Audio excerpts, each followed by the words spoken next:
나를 바꾸시는 성령님이라는 제목으로 하나님의 말씀 여러분들과 함께 살펴봅니다. 성경에서 가장 유명한 말씀 중 하나가 바로 오늘 본문 말씀입니다. 야곱이 아버지 이삭이 있는 가나안의 브엘세바로 돌아오고 있습니다. 브엘세바는 이스라엘의 최남단에 있는 마을입니다. 야곱은 그동안에 하란이라는 곳에 외삼촌 라반에게 있었습니다. 그리고 20년 만에 지금 돌아오고 있습니다. 키로수가 약 800km 정도 되는 여정입니다.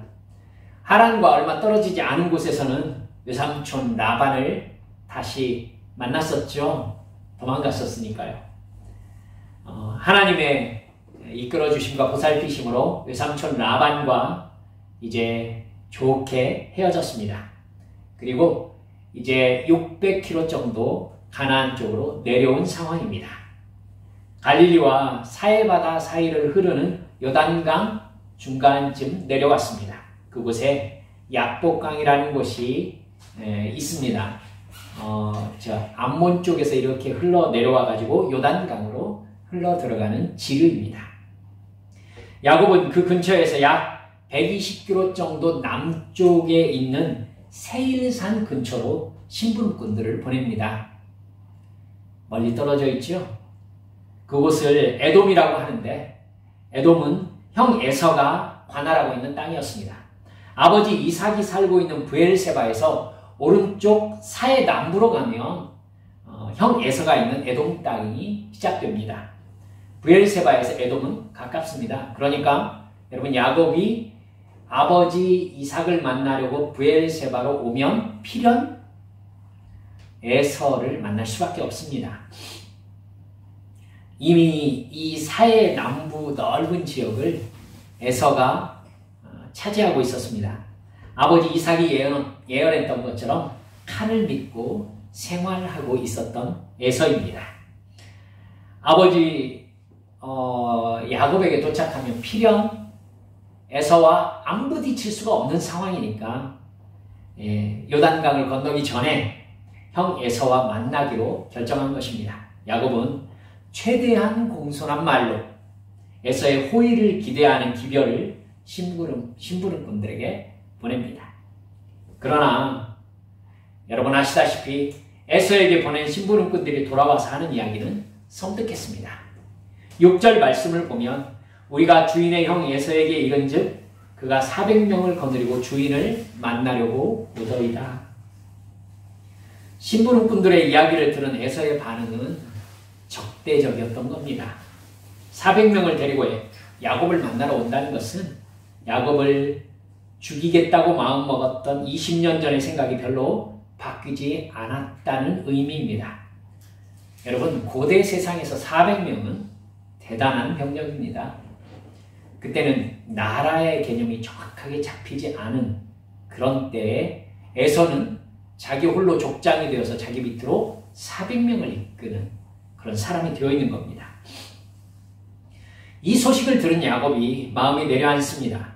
삼촌 라반에게서 탈출을 했지만 이제 에서에 의해서 죽을 수 있는 상황이라는 것을 알게 된 겁니다. 7절에 보면 야곱이 심히 두렵고 답답했다 이렇게 나옵니다. 야곱이 즉시 조치를 취하죠. 양과 소와 낙타를 두 떼로 나뉘어 가지고 한 떼가 형 에서의 습격을 받으면 한 떼가 피하자는 작전을 세웁니다. 그리고요, 다음날 에서를 위해서 자기 이끄는 양떼나 가축 중에서 세 떼로 나누어 가지고 차례대로 형 에서에게 선물로 보냅니다. 에서를 만나면 이 모든 것이 야곱이 형 에서에게 보내는 선물이라고 얘기하라는 말까지 해주었습니다. 그리고 야곱도 뒤에 오고 있습니다 라고 에서에게 얘기하라는 겁니다. 본문 20절을 보면 내가 내 앞에 보내는 예물로 형의 감정을 푼 후에 대면하면 형이 혹시 나를 받아주리라 함이었더라 이렇게 나옵니다. 야곱이 자기가 살기 위해서 할 수 있는 모든 방법을 다 취하고 있는 겁니다. 11절을 보면 내가 주께 간구하오니 내 형의 손에서 에서의 손에서 나를 건져내시옵소서. 내가 그를 두려워하면 그가 와서 나와 내 처자들을 칠까 겁이 나기 때문이니이다. 이렇게 기도하고 있습니다. 절박하죠. 에서가 나를 죽일 거라고 생각하고 있습니다. 죽느냐 사느냐의 상황에서 불안과 공포의 시간을 보내고 있는 겁니다. 야곱은 그날 밤 야복 강가에 홀로 남습니다.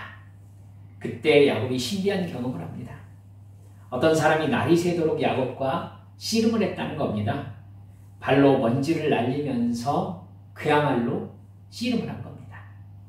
우리가 다 알듯이 여러분 그분은 하나님이셨습니다. 다른 성경에서는 천사로도 표현되어 있습니다. 그러니까 하나님의 사자였던 것이죠. 그건 하나님과 같이 성경에서 취급되는 개념입니다. 여러분, 하나님과 씨름한다는 것이 무슨 뜻이죠? 씨름은 겨루는 겁니다. 싸우는 거죠. 그렇다면 지금 야곱은 하나님과 싸우고 있는 겁니다. 다른 사람에게 하나님께서 씨름하는 모습으로 나타나신 적이 있으신가요? 성경 다른 어떤 곳에서? 그런 적은 한 번도 없습니다. 근데 왜 하나님께서 야곱에게 나타나셔서는 굳이 씨름을 하려고 하셨을까요? 여러분, 깨달으셔야 합니다. 그 모습이 바로 야곱이 살아온 인생의 모습이었기 때문입니다. 야곱은 하나님을 알고 믿는 사람이었어요. 그러나 그는 이 모든 일에 하나님을 믿고 의지하기보다 자기의 방법으로 자기의 뜻을 이루려는 태도로 살아왔습니다. 그는 분명히 동생으로 태어났습니다. 그러나 하나님은 그에게 장자의 고난을 주시기로 작정하셨죠. 어쩌면 어머니 리브가에게 하나님이 하신 말씀이기 때문에 리브가는 야곱과 친했기 때문에 말을 했을지도 모릅니다. 어쩌면 네가 하나님께서 네 둘이 뱃속에 있을 때 하나님이 너를 하나님이 장자로 만드시겠다고 하셨다. 이렇게 말했을 가능성이 있어 보여요. 왜냐하면 에서에게 축복하려고 할 때 어머니 리브가가 그 사실을 야곱에게 얘기하는 거 보니까 틀림없이 아마 얘기를 하지 않았을까 저는 생각합니다.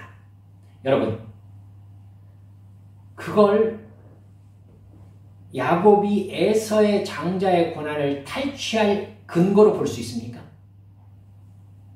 그렇습니까? 에서가 장자의 고난을 가볍게 여기는 사람이었다라고 팥죽 사건을 통해서 드러났었죠. 여러분, 그럼 그것은 야곱이 장자 고난을 탈취할 명분이 됩니까? 아닙니다, 여러분. 적어도 야곱은 형과 아버지를 속이고 장자권을 탈취한 죄를 저질렀습니다. 야곱이 장자의 권한을 가지게 되는 것이 하나님의 뜻이라면서 야곱의 죄를 정당한다면 그건 하나님을 모르는 사람입니다. 그 나쁜 사람이에요. 야곱이 장자의 권한을 가지게 되는 것이 하나님의 뜻이라면 하나님께서 알아서 하시겠지요. 야곱이 에서에게서 나쁜 방법으로, 즉 아버지와 에서를 속이고 장자의 권한을 탈취하게끔 하나님이 계획하셨을 리는 없었을 것입니다. 야곱은 라반에게 가 있을 때에도 하나님께 기도하며 소통하는 것이 아니라 수단과 방법을 가리지 않고 자기 욕망을 채우면서 살았습니다. 야곱의 인생 전체를 통과하는 단어를 얘기해 보라고 한다면 욕심입니다.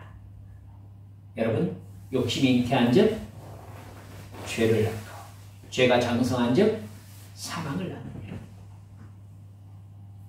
여러분, 그렇다면 야곱은요, 자기 평생 하나님과 씨름하며 산 사람인 겁니다. 하나님의 뜻에 순종하려 하지 않고 하나님과 대립적인 각도에서 살아온 사람인 거예요. 하나님은 그날 야곱과 씨름하면서 야곱, 네가 나와 이렇게 씨름하며 살아왔다 라고 말씀하신 것입니다. 그런 야곱의 인생의 과정 속에서 하나님은 야곱을 이기지 않으셨습니다. 이기지 않으셨어요. 강제로 하나님의 뜻을 따르게 만들지 않으셨습니다. 야곱 마치 삼손처럼 자기 욕망을 따라 움직였지만 하나님은 그런 야곱의 인생 뒤에서 안 보이게 하나님의 뜻을 이루셨습니다. 강제로 하나님의 뜻을 주입시키거나 야곱의 뜻을 꺾지 않으시면서 자연스럽게 하나님의 뜻이 이루어지게 하신 것입니다. 야곱이 잘했다는 얘기가 아니라는 거 아시겠죠? 삼손이 잘하지 않았지만 하나님의 뜻은 이루어진 것과 같습니다. 야곱이 자기의 욕망을 따라 움직였지만 그것으로 하나님의 뜻이 이루어지게 하신 것입니다. 이런 건 하나님밖에 못해요.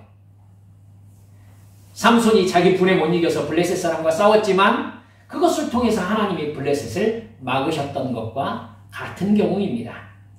하나님은 삼손이든 야곱이든 꺾고 이기지 않으셨어요. 져주셨어요. 그러나 그들이 그렇게 하나님을 이겼던 결과가 무엇입니까? 자기 욕심을 따라 자기를 위해 살아온 야곱은 지금 죽음의 위기에 봉착해 있습니다. 삼손이 그렇게 하나님을 이기면서 산 결과는 눈이 뽑히고 머리가 밀린 채 연자맷돌을 돌리는 것이었습니다. 즉 하나님을 이기는 것은 절대 잘하거나 대단한 게 아니에요. 잘못한 것이고 죄입니다. 하나님은 그런 야곱의 허벅지 관절을 치십니다. 허벅지 관절은요, 골반과 허벅지 뼈가 연결되는 그 부위입니다. 옛날 성경에서 환도뼈라고 그랬죠. 거기에서 뼈가 어긋났다고 하면은 저는 고통이 어마어마하게 심했을 것 같습니다. 그것이 문제가 생기면은 여러분 수술이 필요한 부상이라고 저는 알고 있거든요. 그것이 어긋났다는 것은 야곱이 걸을 수 없게 되었다는 뜻입니다. 그러면 여러분 상상해 보세요. 씨름에서 가장 중요한 게 뭐죠? 다리 힘입니다. 다리 힘. 가장 힘을 써야 되는 곳을 하나님이 치신 겁니다. 야곱은 혼자 서 있을 수가 없었습니다. 그럼 여러분 어떤 포즈가 될지 생각해 보셨죠? 둘이 싸우고 있는데 허벅지 관절을 쳐서 어긋나서 자기가 서 있을 수 없습니다. 그럼 야곱은 어떤 포즈가 됩니까? 상대방에게 매달린 포즈가 될 수밖에 없습니다. 하나님이 날이 새려 하니까 나를 보내달라라고 말씀하십니다. 하나님을 본 자는 죽습니다. 한밤중이기 때문에 얼굴을 확인하지 않고 씨름할 수 있었지만 날이 새면 얼굴이 확인됩니다.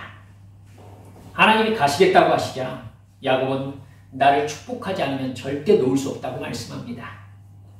내 힘으로 살아왔던 인생, 양치기로 열심히 일해서 일군 이 재산이 내 생명을 지킬 수 없다는 것을 깨달았다는 뜻입니다. 에서의 군대 앞에서 자기의 모든 것과 생명이 없어질 상황입니다. 하나님과 싸우면서 자기를 위해 살아오고 자기를 위해 모아왔지만 마치 허벅지 관절이 어긋난 상황과 같이 이 상황을 해결하기 위해서 자기가 할 수 있는 게 아무것도 없었습니다. 즉 이제 남은 게 무엇입니까? 하나님께 복을 받아 하나님과의 사랑의 관계 안에서 살아가지 않으면 자기는 아무것도 아니었다는 것을, 내가 그렇게 나의 욕심을 위해 살아오는 그 순간 이면 속에서 하나님이 하나님의 뜻을 나도 모르게 이루어 왔다는 것을 이제 정말로 알게 된 것입니다. 이제 저는 이 모습처럼 하나님께 매달려 살아야 되는 존재라는 것을 깨닫게 된 것입니다.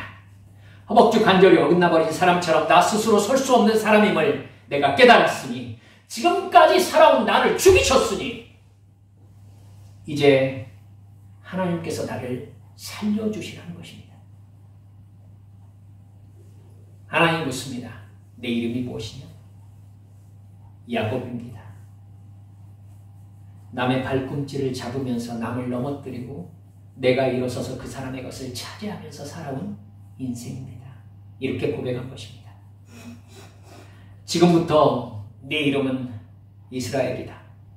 네가 하나님과 사람과 겨루어 이겼기 때문이다.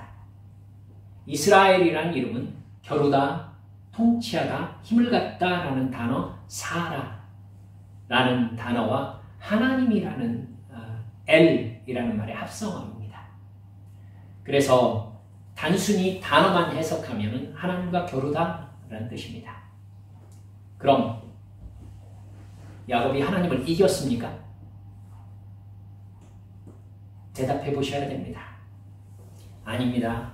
야곱은 하나님을 이기지 못했습니다. 오히려 하나님께 매달렸습니다.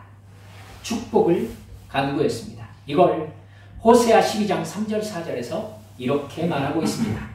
야곱은 모태에서 그의 형의 발뒤꿈치를 잡았고, 발뒤꿈치를 잡다가 야곱이라는 뜻이잖아요. 또 힘으로는 하나님과 겨루되 천사와 겨루어 이기고 울며 그에게 간구하였으며, 하나님은 베델에서 그를 만나셨고 거기에서 우리에게 말씀하셨나니. 여러분, 말씀 자체가 앞뒤가 잘 안 맞죠. 하나님과 겨루어 이겼는데 울며 간구했어요. 하나님을 이길 수 있는 유일한 방법이 무엇입니까? 여러분, 깨달으십시다. 하나님께 매달려 울며 축복을 간구하는 것입니다. 그렇게 하나님께 모든 것을 맡기고 축복을 간구할 때 하나님은 네가 하나님을 이겼다면서 이스라엘이라고 말씀하신다는 것입니다. 나를 사랑하는 하나님은 내가 내 뜻대로 살면서 죄의 본성을 따라 내 욕망을 채우려고 살면서 하나님과 씨름할 때에 하나님의 뜻은 그렇지만 상황을 보세요. 하나님, 제가 어떻게 해야 되겠습니까? 라고 할 때 여러분 겪으셨을지도 모르겠습니다. 내 가장 중요한 힘의 기둥을 꺾으십니다. 꺾으십니다. 아멘. 내가 내 힘으로 내가 할 수 있는 것 의지해서 살아가려고 할 때에 하나님은 내 기둥을 꺾으세요. 꺾으세요. 그래야 하나님께 지음받고 하나님께 구원의 은혜를 받은 존재라는 것을 인식하기 때문입니다. 그런 영적 인식에 이르러야 구원을 받을 수 있기 때문입니다. 그런 영적인 인식에 이르러야 하나님 앞에 꿇어 엎드려 축복을 간구하기 때문입니다. 내 육체적 욕망을 꺾으신 하나님 앞에 매달려 울며 나를 축복해 주시라고 간구할 때에 하나님은 남의 뒤꿈치를 잡아서 넘어뜨리고 속임수로 경쟁해서 내가 앞서야 되는 이름 야곱을 이스라엘로 바꿔주시는 것입니다. 그리고 하나님만 믿고 의지하고 기도하며 순종함으로 하나님과 진정한 사랑의 관계를 맺으며 행복하게 살아가는 새로운 인생을 선물하시는 거예요. 새로운 영적 정체성을 부여하시는 것입니다. 울며 하나님이 주신 생명으로 살겠다는 간구에 쳐주시는 하나님이심을 보여주시는 겁니다. 그래, 네가 이겼다. 이스라엘이라는 이름은요, 하나님을 이겼다라는 새로운 정체성으로 살면서 늘 하나님 앞에 울며 무릎 꿇고 매달려 간구하는 모습으로 살라는 하나님의 뜻입니다. 그게 바로 축복이고요. 여러분, 야곱 걷지 못하게 만드시고 여러분 간신히 매달려 있는 그 야곱에게서 저를 축복해 주십시오 라는 말을 들었던 하나님이 여러분 축복하셨어요. 축복하셨어요. 하나님께 매달려 울며 간구할 수밖에 없는 그것이 바로 하나님의 축복을 받은 존재라는 걸 믿으시기 바랍니다. 야곱은 그곳에서 자기 힘으로 하나님과 싸우면서 자기를 위해 살아온 야곱의 옛사람의 죽음을 경험했습니다. 그리고 하나님이 주신 새 생명으로 하나님을 위해서 살아가는 이스라엘이라는 새로운 사람으로 거듭났습니다. 날이 밝자 야곱은 다리를 접니다. 그러나 어제의 야곱이 아닌 거듭난 이스라엘이었습니다. 그런 야곱이 형 에서를 만납니다.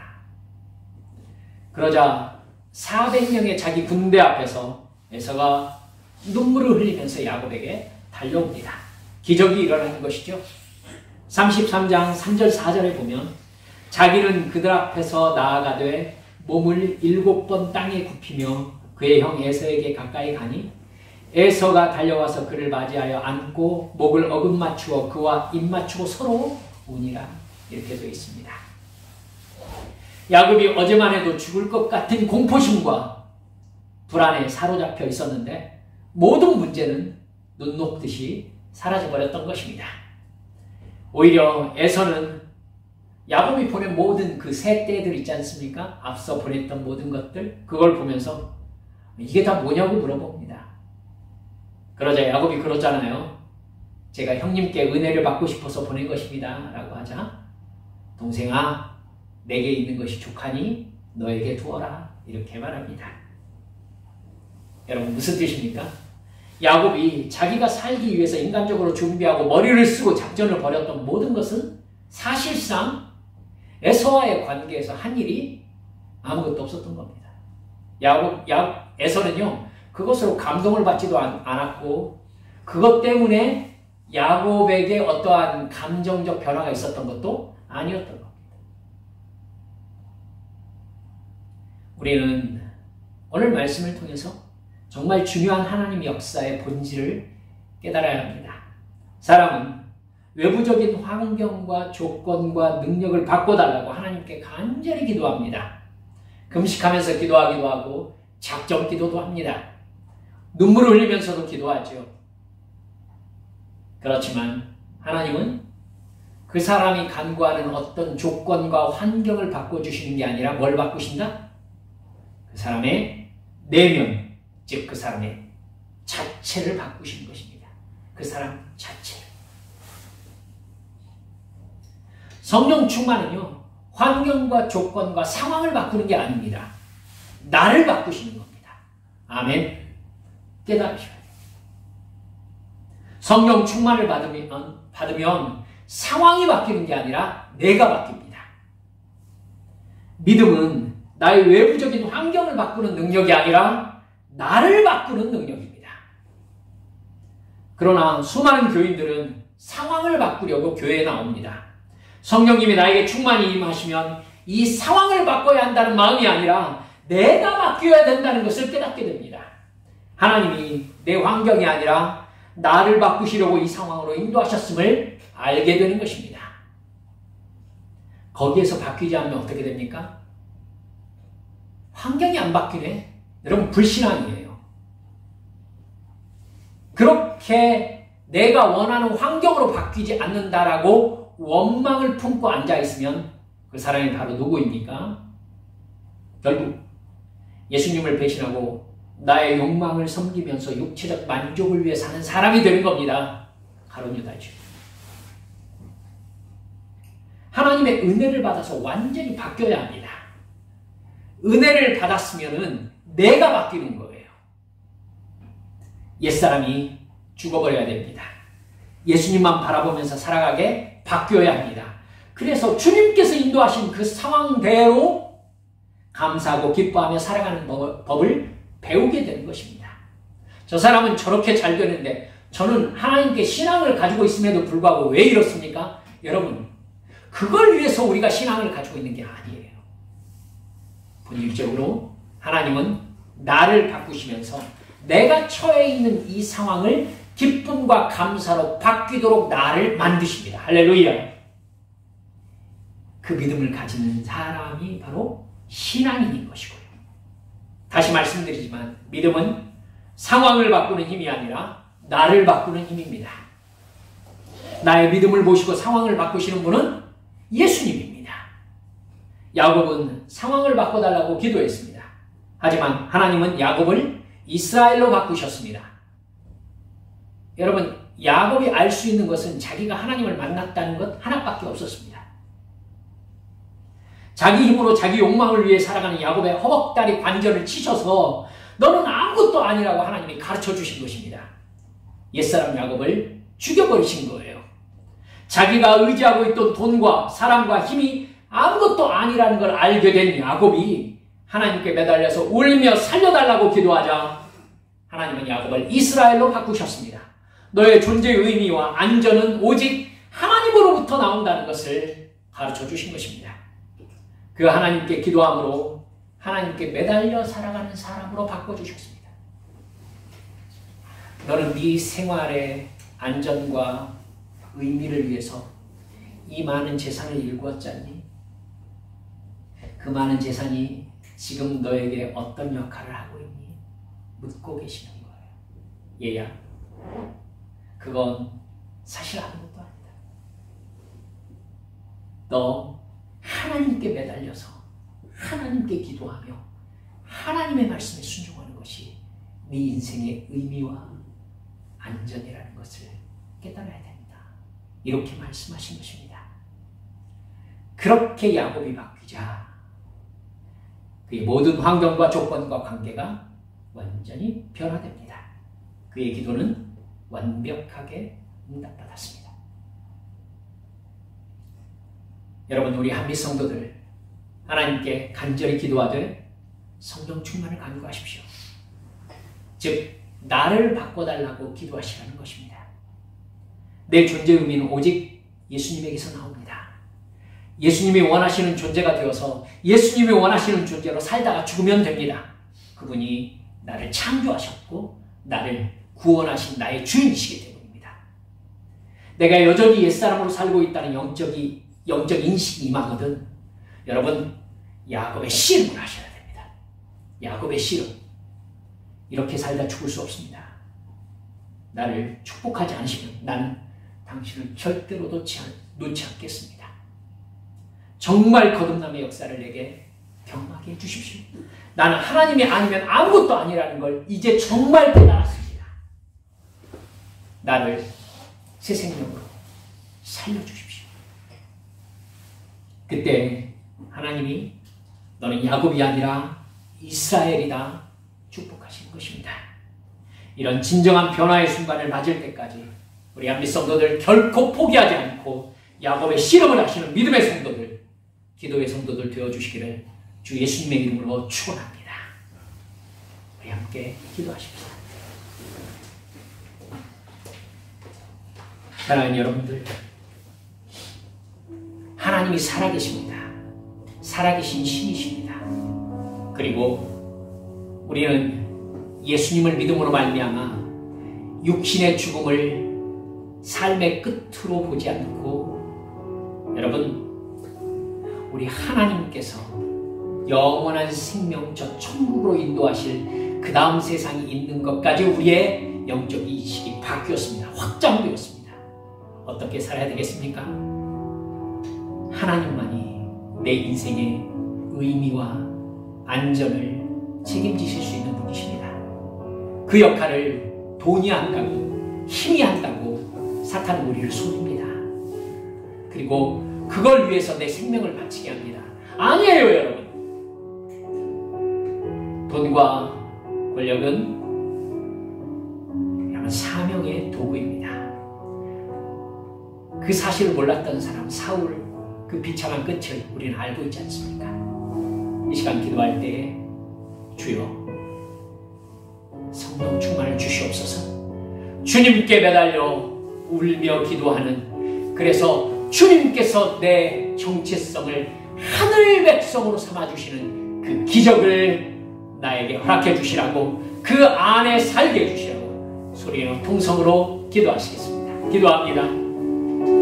아버지 하나님 감사합니다. 할렐루야 할렐루야.